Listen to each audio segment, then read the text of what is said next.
समाजाला सर्वाला इजा पोहोचणे या अहिंसेच्या उद्देशामध्ये एखाद्याचे कार्य, शब्द आणि विचारांचा समावेश होतो. शीख धर्म असो, बौद्ध धर्म असो, इसाई असो, ख्रिश्चन असो, इस्लाम असो, शीख असो, हिंदू असो, या सर्व धर्मांमध्ये अहिंसा हा सर्वात मोठाचा महत्वाचा गुण आहे. दुसरं दुखावणं म्हणजे स्वतःला दुखावणं. आपण 25 तारखेपासून कालच्या 30 तारखेपर्यंत अहिंसा उत्सव साजरा करतोय. आता आपल्या सर्वांना माहिती आहे की महात्मा गांधींनी अहिंसेच्या तत्वाचा किती चांगल्या तऱ्हेने उपयोग केला स्वातंत्र्य लढ्यामध्ये आणि आपल्याला स्वातंत्र्य मिळण्यामध्ये मदत केली. तर आपण हे घरामध्ये कसं साजरं करू शकतो अहिंसा उत्सव? आपण श्रमदान करू शकतो. श्रमदान म्हणजे काय? झाडू मारली, स्वच्छता केली, आपल्या घरामधल्या दुसऱ्या लोकांना कामामध्ये सहभाग केला, घाम गाळला म्हणजे श्रमदान केलं.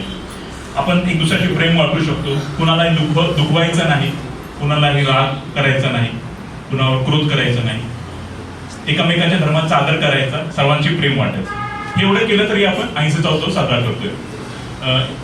एवढं बोलून मी माझ्या एका मित्रांना यशराज पारखी, हे एक समाज सेवक आहे, तर यांना मी आपले 2 शब्द व्यक्त करणार. धन्यवाद. मी सहाय्यक प्राध्यापक यशराज पारखी पाटील. मी राजनीती शास्त्रामध्ये आत्ता नुकतंच माझं शिक्षण झालं आहे आणि मी स्वतः उद्योजक आहे आणि एक सामाजिक कार्यकर्ता म्हणून तुमच्यासमोर आलेलो आहे. खरं तर 30 जानेवारी 1948 साली महात्मा गांधीजींवरती 3 गोळ्या झाडल्या गेल्या आणि त्यानंतर आपल्याला माहिती आहे की आज 30 जानेवारी 2024 रोजी 75 वर्ष पूर्ण होतात. मी फक्त एकच मिनिट घेणार, 60 सेकंडपेक्षा जास्त वेळ मी घेणार. तर त्या निमित्ताने 75 वर्ष पूर्ण होतात. तर हा अहिंसा उत्सव हा कुणी साजरा करायचा आहे? तर कुठल्या पक्षातर्फे नाही, कुठल्या संस्थेतर्फे नाही, तर सर्व नागरिकांच्या वतीने हा कार्यक्रम, हा उत्सव उत्स्फूर्तपणे साजरा करावा अशी आमची विनंती आहे. आपण महात्मा गांधीजींची 3 तत्व आहेत: सत्य, अहिंसा, सत्याग्रह.